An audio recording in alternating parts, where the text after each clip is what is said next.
거룩하신 하나님 주께 감사드리세. 날 위해 이 땅에 오신 독생자 예수, 나의 맘과 뜻 다해 주를 감사합니다. 날 위해 이 땅에 오신 독생자 예수, 내가 약할 때 강함 주고 가난할 때 우리를 부욕해 하신 나의 주 감사. 내가 약할 때 강함 주고 가난할 때 우리를 부욕해 하신 나의 주 감사 감사. 이 시간 다 기도했으면 좋겠습니다. 언제나 주님 앞에 감사하며 언제나 주님 앞에 헌신하며 우리가 매일 하루 삶을 회개하며 나아갈 수 있는데 우리 한 사람 한 사람 될 수 있도록 주여 요청하기도 하겠습니다. 주여, 사랑하는 많은 하나님 아버지, 우리 하루 살아갈 때 늘 감사한 마음으로 살아갈 수 있게 주시옵소서. 무엇보다 주님을 더욱더 헌신하며 예배드리기 원합니다. 아버지, 우리들의 마음을 받아주시고 우리를 늘 인도하며 나아갈 수 있게 주시옵소서. 주님, 우리의 삶 속에서 매일같이 회개하며 나아가기로 원합니다. 우리의 실수, 우리의 잘못, 우리의 거짓들 모든 것들을 주님 앞에 내놓을 수 있게 도와주시고 무엇을 말미암아 우리가 죄에서 자유를 얻게 하여 주시옵소서. 주님, 주님으로 나아가기로 원합니다. 아버지, 수만 참 진리 깨닫고 나아갈 수 있게 주시옵소서. 예배드리는 기쁨, 예배드리는 마음, 우리 온 가운데에서 복음이 흘러 퍼지며 나아갈 수 있게 주시옵소서. 늘 깨어 기도 나아갈 수 있게 주시고 말씀으로 이겨낼 수 있는 우리 한 사람 한 사람이 나아갈 수 있게 주시옵소서. 오늘 사무엘상 16장 1절 5절 말씀입니다. 네, 한 절씩 기도하겠습니다. 여호와께서 사무엘에게 이르시되 내가 이미 사울을 버려 이스라엘 왕이 되지 못하게 하였거늘 내가 그를 위하여 언제까지 슬퍼하겠느냐. 너는 뿔에 기름 채워가지고 가라. 내가 너를 베들레헴 사람 이세로에게 보내리니 이는 내가 그의 아들 중에서 한 왕을 구하느니라 하시는지라.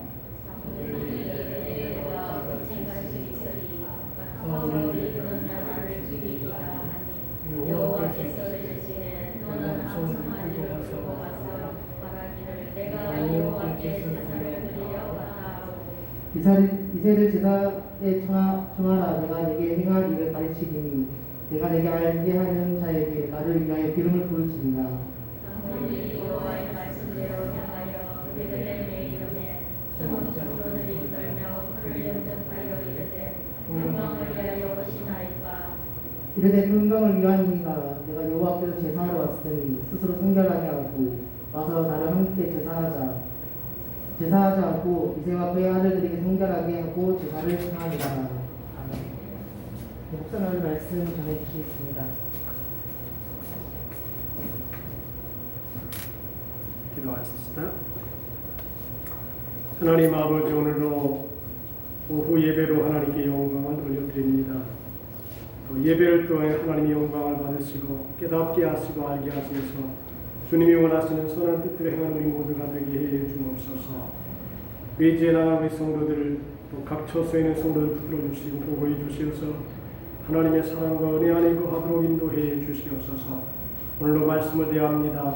은혜 베풀어 주시고 말씀 속에서 은혜와 진리를 깨달아서 주의 뜻 가운데 행하게 도와주옵소서.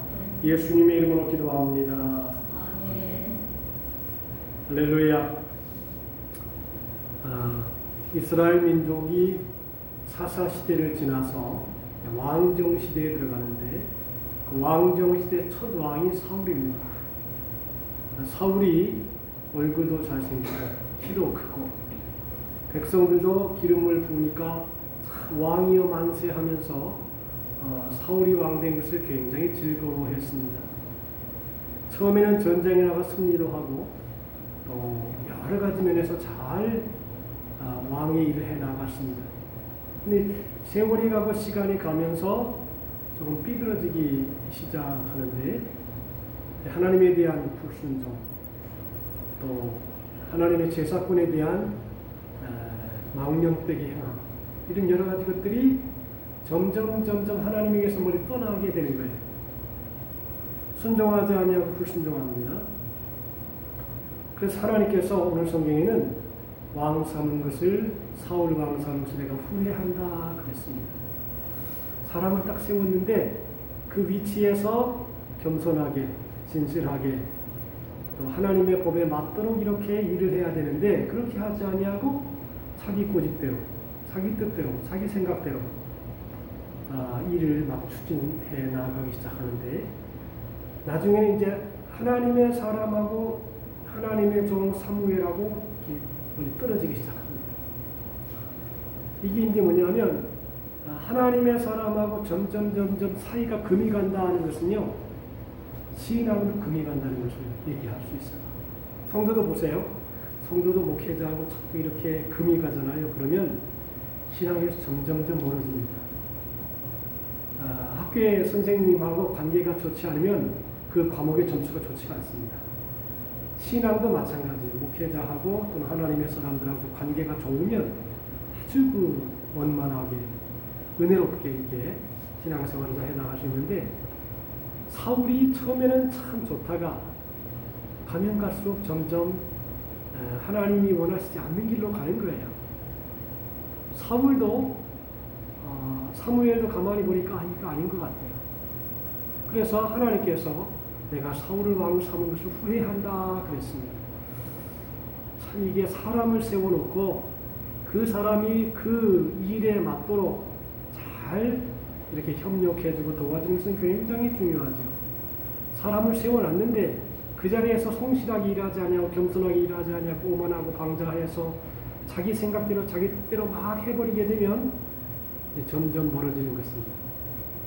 그 해운대 수목교회 목회자의 자녀들이 또 교역자로 온 적이 있어요. 두서너 명 왔어요. 내가 아는 사람들. 그런데 나중에 가만히 보니까 어느 순간인가 다 없어졌어요. 가만히 보니까 나중에 뭐라냐면 정경철 목사님이 이제 강제로 들어준 얘기가 목사님의 자녀들이 지들 뜻대로 막 행해서 무슨 일을 저질렀다는 거예요. 그러니까 이 정 목사님 못 빠지고 다 나가라.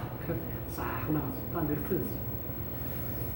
하나님과의 관계지만 결국 하나님의 일을 하는 사람들과의 관계입니다. 하나님의 일을 하는 사람들과의 관계가 깨지게 되면 하나님하고도 멀어질 수밖에 없다라고 하는 것을 얘기해 볼 수 있어요. 여러분들 사울, 사무엘, 그 다음에 다윗이 나와요. 사울은 과거의 왕으로 세운 사람이에요. 사무엘은 현재 기름 부을 사람이에요. 다윗은 미래의 사람이에요. 이게 가만히 보면 사울과 사무엘과 다윗은 연결선상이 있어요.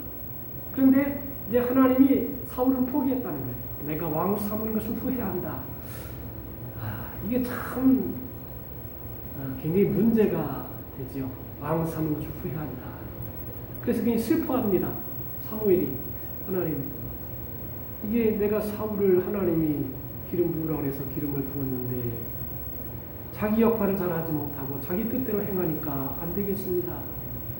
그래서 하나님이 사울을 버리십니다. 버리니까 사무엘이 참 민망한 거예요. 하나님의 종이라고 해서 이제 이런 거창하게 왕이 즉위식도 했잖아요. 백성들이 만세, 왕 만세 했거든요. 사울 왕 만세. 그런데 이제 하나님이 그 정식 취임식을 하고 즉위식을 한 다음에 하나님이 사울을 세우는 것을 후회한다. 그러면서 이제 사무엘의 마음속에 큰 슬픔이 있어요. 야, 이거 어떻게 하면 좋을까? 그렇게 갈등을 하게 되고 마음속에 아주 괴로워하게 돼요. 그래서 오늘 성경에 보니까 내가 그를 위하여 언제까지 슬퍼하겠느냐 그랬어요. 여호와께서 사무엘에게 이르시되 내가 이미 사울을 버려 이스라엘 왕이 되지 못하게 하였거늘 내가 그를 위하여 언제까지 슬퍼하겠느냐 그랬어요. 그러니까 사무엘이 하나님의 사람 사울을 세우는 것을 후회하는 시간이 좀 길었던 것 같아요. 며칠이 됐든가 몇 날이 됐든가 길어졌는데 언제까지 슬퍼하겠냐. 이게 뭐냐면 하나님께서 내 마음에서 과거를 정리하라, 사울을 정리하라 이 말이에요. 사람이 세상을 살아가면서 너무 과거에 매여 있잖아요. 그러면 전진할 수 없어요. 흘러간 물은 역사의 수레바퀴를 돌릴 수가 없는 거예요. 과거는 과거로 끝내버려야 돼요. 자꾸만 과거에서 끌어들여가지고 현재에다 대입을 시키고 거기서 갈등을 유발시키고 하면 지혜롭지 못합니다. 성경에 대해서 누군지 그리스도 안에 있으면 새로운 피조물이다. 이전 것은 지나갔습니다. 이전 것은 패싱됐다. 지나갔으니 그리스도 안에서 새로운 피조물이라고 했어요. 이전 행위, 이전 사람, 이전 역사 이거는 깨끗하게 정리하는 거예요. 여러분들 어제 일은 이미 끝난 거예요. 그건 다시 돌아올 수 없는 시간이에요. 그래서 과거는 과거로 흘러버려야 돼요. 과거를 정리하지 아니하면 현재를 새롭게 살 수 없고 현재를 새롭게 인식하지 아니하면 미래가 다가오기 힘든 거예요. 그러니까 하나님께서 갈등하고 있는 사무엘에게 야 슬퍼할 필요 없다 이제 과거의 사울은 사울로 끝난 것이다. 이게 참 중요한 말이거든요. 우리들도 이 세상을 살아갈 때에 과거의 것에 너무 지나치게 집착하거나 과거의 것을 너무 깊이 생각하면 그게 좋은 일이든 나쁜 일이든 너무 거기에 집착하게 되면 미래로 전진할 수 없다는 것입니다.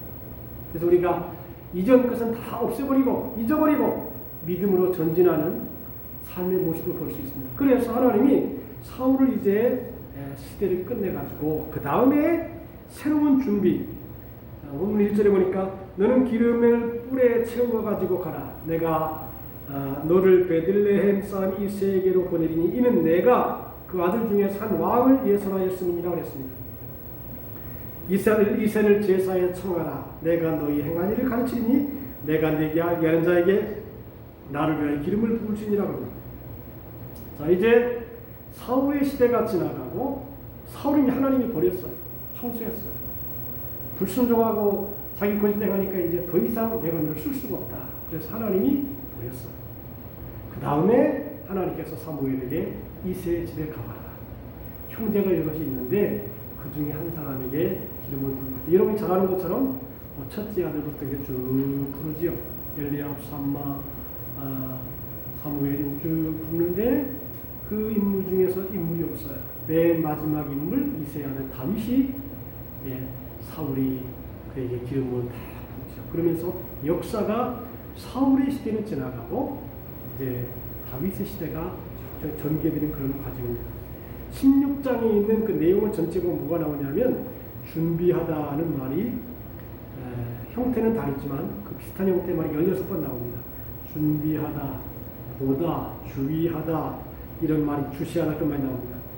사울의 실패로 인하여 모두가 걱정하고 슬퍼하고 두려워할 때 하나님께서는 그 다음 세대를 준비하는 겁니다. 그러니까 인물은요 한 시대에 쓰임 받는 거예요. 조영기 목사님께서 설교 못한다고 해요. 한 시대에 위대하게 썼던 사람이에요. 그리고 그 시대는 때가 되면 흘러가는 거예요. 우리도 마찬가지 아닙니까?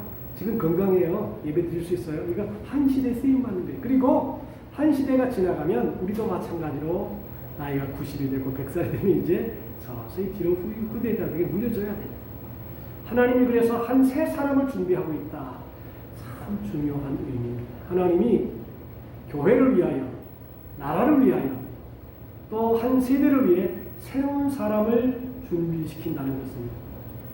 참 중요한 의미를 우리에게 던져주고 있죠. 사람이 볼 때는 사울이 실패한 것 같아요. 근데 하나님은 실패하신 게 아니거든요. 사람은 불순종해서 잘못된 길을 가더라도 하나님은 그 불순종한 사람들을 참고로 해서 새로운 사람을 세우고 있어요. 사울은 실패하지만 하나님은 살아계시고 새로운 시작을 계획하고 계셨습니다. 우리나라 역사를, 이스라엘 민족의 역사를 보면 이스라엘이 참 지정학적으로 힘든 곳에 위치하고 있어요. 왜냐하면 강원도만한 그 거리에 최대 강국, 예수님 애국, 바벨론, 아수르, 페르시아, 헬라, 로마, 뭐 이 아주 중에 가운데 어떻게 자리 잡고 있어요. 그래가지고 이스라엘은 늘 여기서 한 번 치고, 헬라에서 한 번 치고, 로마에서 한 번 치고, 이게 한 번 치면 흔들리는 거예요. 아주 힘들어지는 거예요. 그런데 중요한 게 뭐냐면 이스라엘 주위의 나라들이 2500년 동안에 다 망해서 다시 회복할 수 없는 것 같던, 회복할 수 없죠. 애국도 사라졌죠. 그 강대국. 로마도 사라졌죠. 아수르, 바사, 헬라 다 역사 속에 사라졌어요. 근데 중요한 것은 이스라엘 민족은 존재한다. 그 작은 나라가. 이게 주먹으로 한번 빵 치면 없어질 것 같은 그 나라가, 그래도 이스라엘 민족은 하나님께서 그 민족을 택하셔서 지금까지 역사 속에서 위대한 인물을 만들어내고 지금까지 존재하게 한다는 것입니다. 여러분 혹시 팔레스틴 하면 계속 분쟁 지역이잖아요. 팔레스틴. 왜냐하면 이스라엘 민족이 그 그냥 팔레스틴 사는 사람 곳에 저기 밀어내고 자기들이 산 거예요. 그러니까 이스라엘 민족은 겁낼 것이 없어요. 자기 민족을 괴롭히면 그 즉시 그냥 보복을 해버리는 거죠. 이스라엘 수상 말대로 내 나라 백성을 하나만 피해보게 하면 3명을 죽여버린다. 이게 3배로 보복한다. 그러니까 이스라엘 민족은 아주 여태까지 강대국 속에서 이렇게 존재한 민족이기 때문에 뭐 타협이고 뭐가 없어요. 지특지 아니면 그냥 박살내버리는 거예요. 그래서 핵폭탄도 지금 이스라엘이 굉장히 많이 가지고 있어요. 우리나라도 마찬가지예요. 중국, 일본, 러시아, 미국 뭐 이런 여러 나라 속에 우리가 열강성이 있죠. 그래서 그들의 이해 타산 속에 뭐 전쟁들이 일어나게 되고 막 갈등들이 일어나고, 우리나라도 비슷한 위치.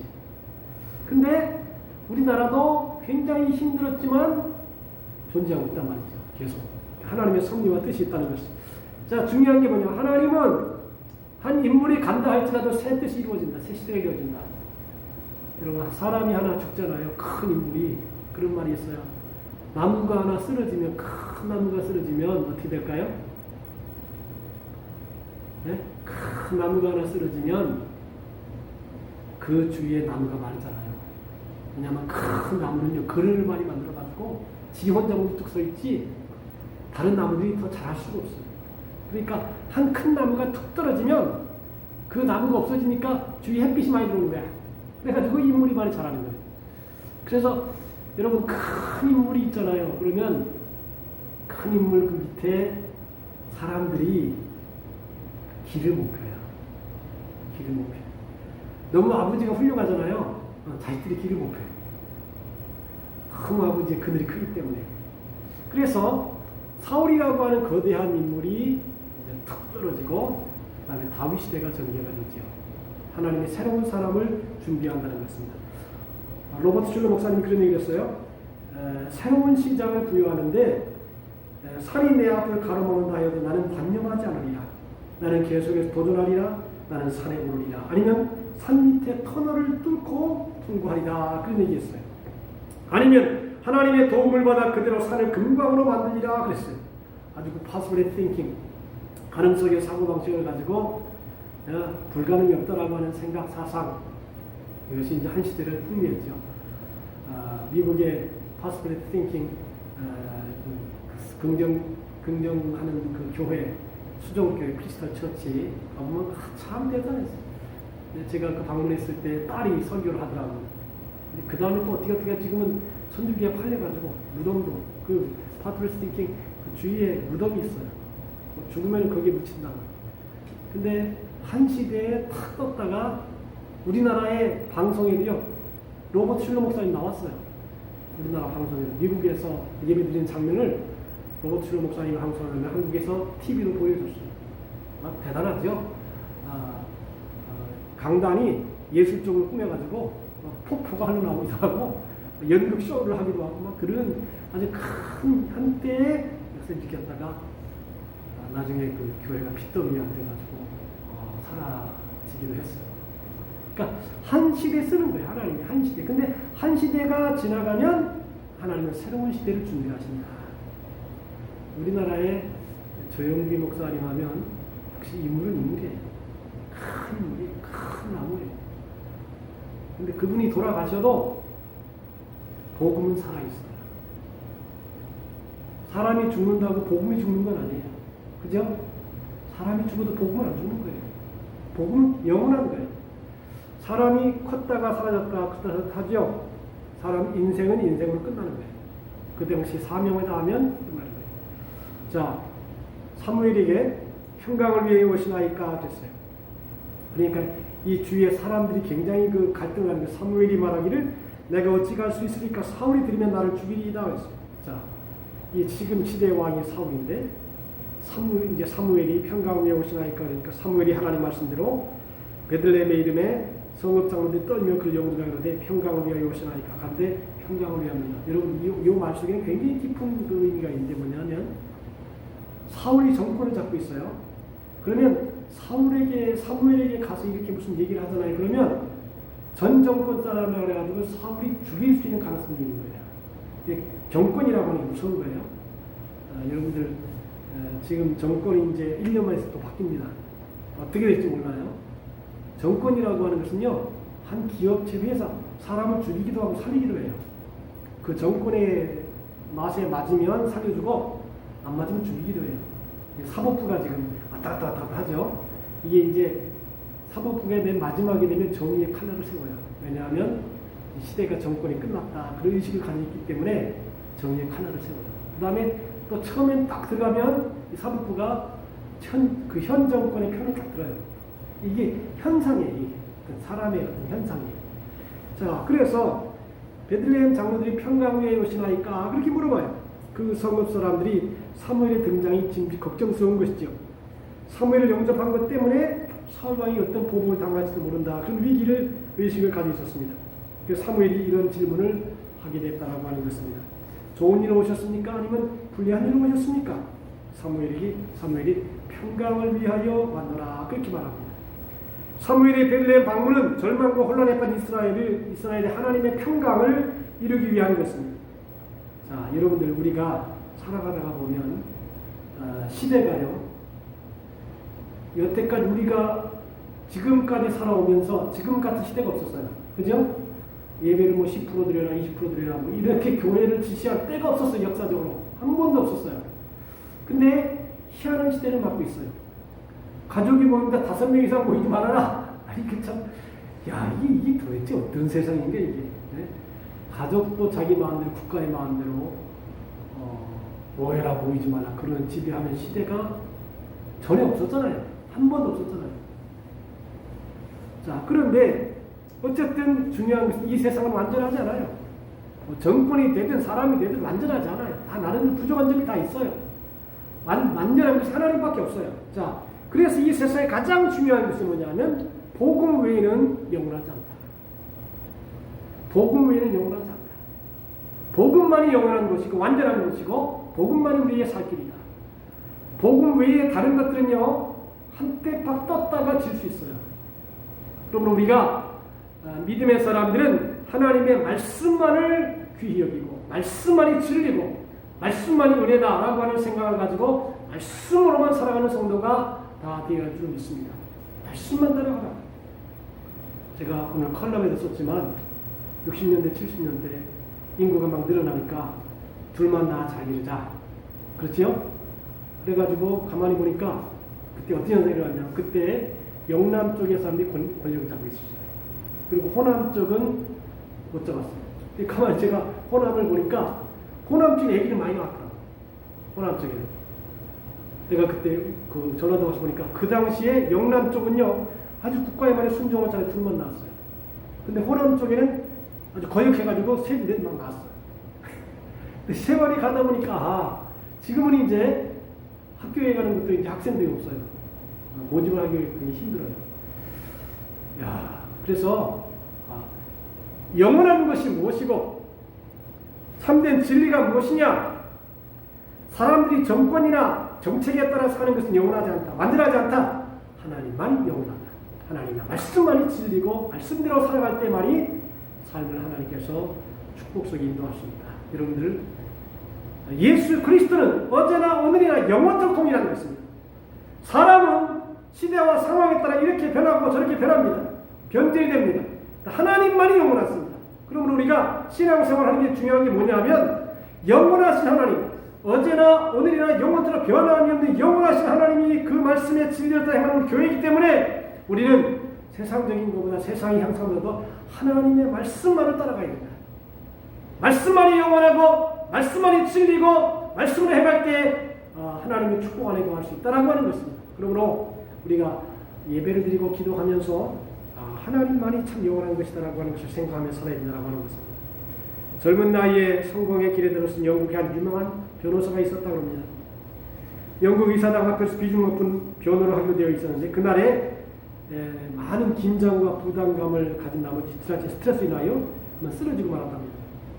그 이후 출세가 아들다있던 그의 인생이 점차 망가지기 시작했습니다. 정신 착란 증세로 정상적인 생활을 유지할 수 없었습니다. 급기야 그는 자신이 더럽고 추한 무가치한 존재라고 자학함으로 자살까지 하려고 했습니다. 바로 그때 그를 불쌍히 여기며 관심을 가진 그리스도인들을 통해서 복음을 듣고 하나님의 사랑을 깨닫게 되었습니다. 그래서 십자가에서 죽으시고 부활하신 예수님이 자신의 구주심을 영접하게 되고 믿고 새롭게 변화되기 시작했습니다. 그래서 그가 이제 은혜를 받은 다음에 지은 찬양이 있는데 그게 뭐냐면 스가랴 13장 1절에 그날의 죄와 더러움을 씻는 셈이라고 하는 구절이 있다가 더러움을 씻는 셈이 바로 예수님께서 십자가에 흘리신 보혈이라는 사실을 깨닫게 되었습니다. 그래서 이제 그는 영혼이 해방된 자유인의 몸이 되어서 이렇게 찬송합니다. 이런 찬송했죠. 샘물과 같은 보혈은 임마누엘 피로다. 이 셈의 죄를 씻으면 정하게 되겠네. 이 찬송을 작곡하게 됩니다. 윌리엄 카우퍼라고 하는 영국 문학사가 고전 문학으로 꼽히는 인물인데 이 사람이 작곡을 한 것입니다. 우리는 과거, 현재, 미래는요 앞으로도 지금이 또 과거가 되고 또 앞으로 다가올 미래가 있고 과거, 현재, 미래는 계속적으로 이어지는 것입니다. 근데 과거 역시나 잘못된 선택이 할때 할지라도 그것은 이미 지나간 것입니다. 현재 사무엘 같은 하나님의 종이 일을 하고 있고 또 미래 다윗과 같은 하나님의 사람들이 나타나서 역사의 주역이 될 것이다.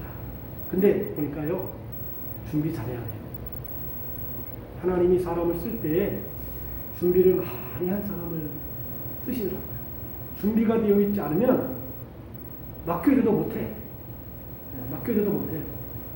그러니까 여러분들 기도하고 찬송하고 예배하고 이런 것이 이게 단순한 것 같지만 그 속에는요 계속 준비되고 연단된 훈련된 인격과 삶과 신앙이 예배 속에 농축되어 있단 말이에요.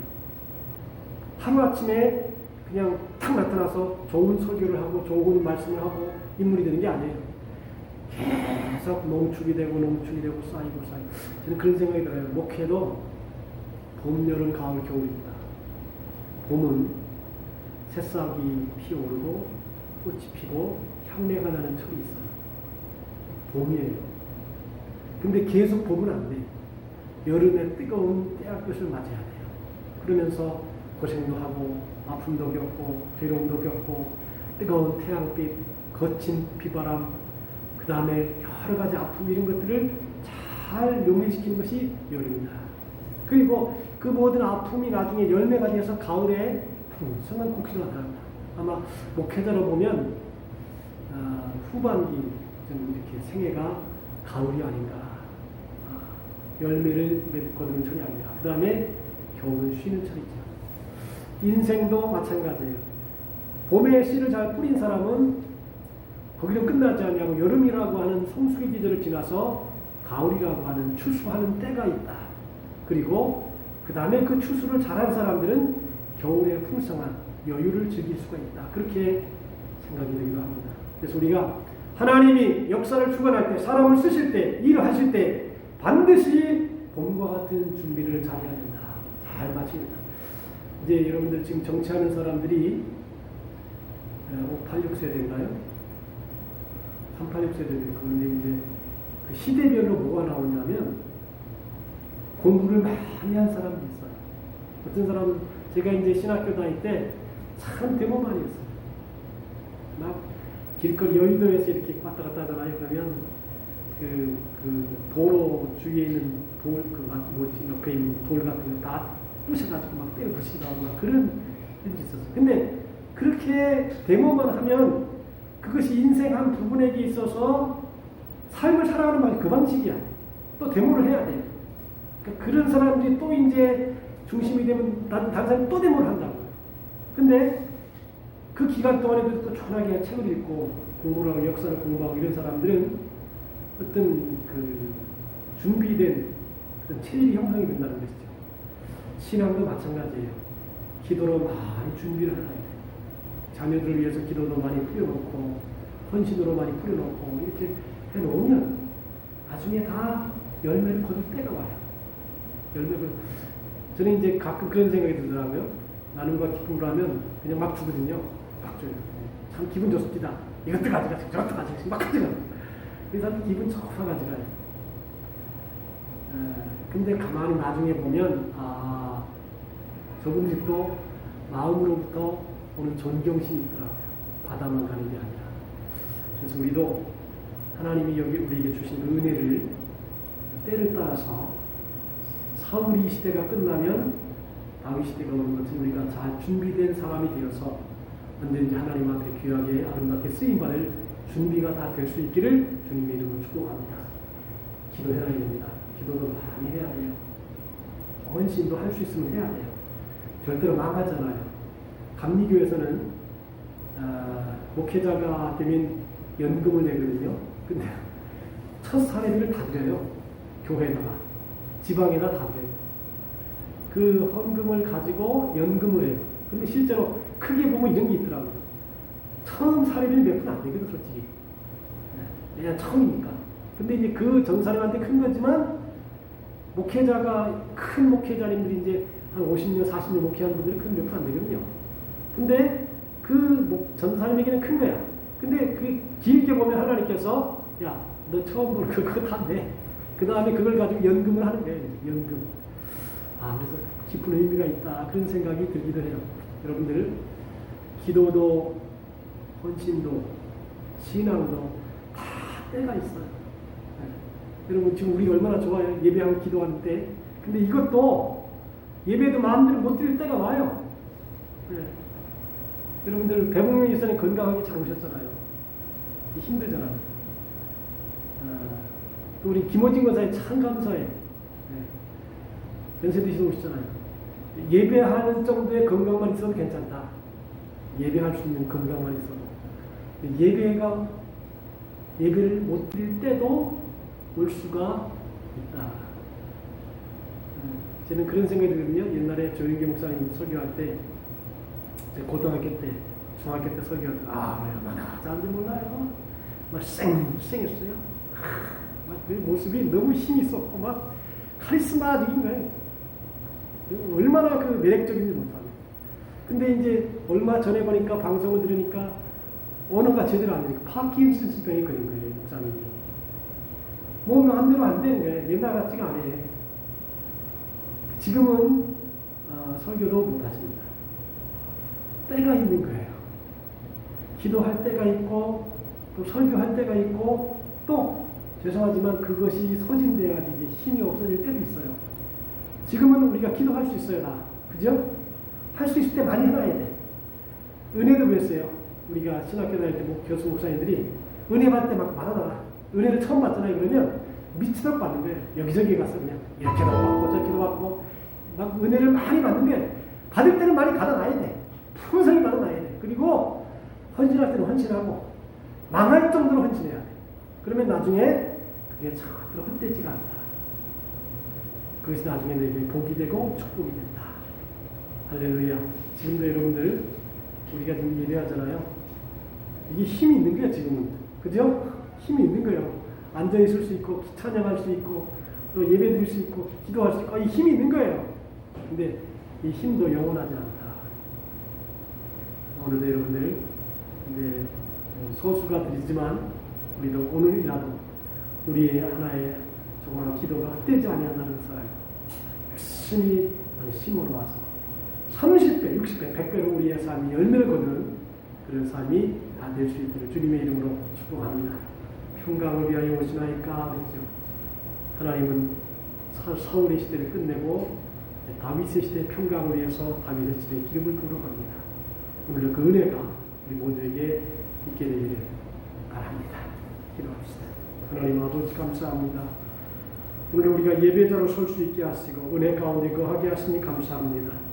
남은 평생 주님의 뜻대로 주님의 말씀대로 사명 감당하여 사울의 시대는 끝이 나고 사무엘이 다윗을 향하여 기름을 부어서 새 시대를 준비하는 것처럼 우리가 잘 준비되어 있는 삶이 되어서 하나님 앞에 쓰임받는 삶이 되게 해 주옵소서. 예수님의 이름으로 기도하옵나이다. 아멘. 360장 찬송합시다.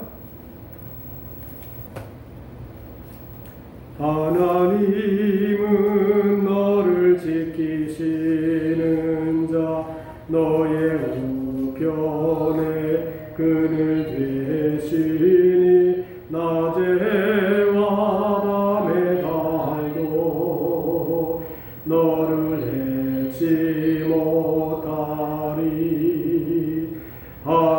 하나님은 너를 지키시는 자 너의 환난을 면케하시니 그가 너를 지키시리라. 너의 출입을 지키시리라. 눈을 들어 산을 보아라. 너의 도움 어디서나 천지 지으신 너를 만드신 여호와께로다. 할렐루야. 여러분 다 잡심으로 한 10분 정도 통성으로 한번 기도합시다. 나라를 위해서 기도하고 자신을 위해서, 가정을 위해서, 교회를 위해서 합심으로 주의 일상을 통성으로 함께 기도하려고 합니다. 주여 하나님의 은혜를 감사합니다. 오늘도 우리가 하나님 앞에 나와 예배하게 하심을 감사합니다. 남은 평생 하나님의 은혜 가운데 거하게 하시고 기도함을 통해 생명으로 충만하고 능력으로 충만하며 주의 분노로 충만된 삶을 살아가도록 하나님 주시고 역사해 주시옵소서. 할렐루야. 감사합니다. 주님의 피 묻은 손으로 주시옵소서. 아버지의 구원하시고 말씀하시는 것 할렐루야.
찬송가 부부성가 385장 찬송합니다. 385장. 슬픔 걱정 가득 차고 내 맘 괴로워도 갈보리 십자가 위에서 죄짐이 풀렸네. 놀라운 사랑의 갈보리 갈보리 놀라운 사랑의 갈보리 영원한 갈보리 너의 그 모든 염려 주께 맡기오라. 갈보리 십자가 위에서 죄짐이 풀렸네. 놀라운 사랑의 갈보리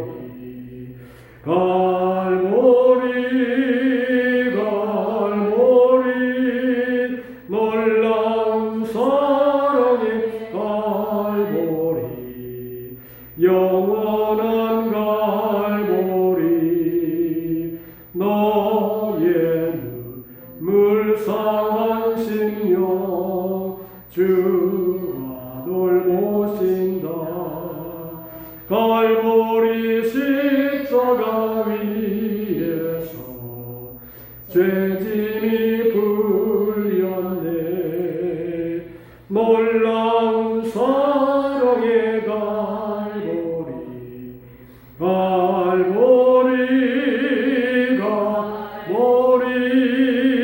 놀라운 사랑의 갈보리 영원한 갈보리. 이제는 우리 주 예수 그리스도의 크신 은혜와 하나님 아버지의 극진하신 사랑하심과 그 외에서 성령님의 감화 감동 내주 충만하심이 역사를 과거를 이어서 현재를 바탕으로 미래를 향해 전진해 나가며 사람을 그 시대를 따라 쓰기 원하시는 하나님의 섭리를 알고 그 뜻대로 행하는 우리 모든 성도들의 생애, 삶, 일터, 사업, 가정과 교회와 나라와 민족을 위해 분배하는 우리 형제들을 위해 이제로부터 영원토록 함께 있을지어다. 아멘.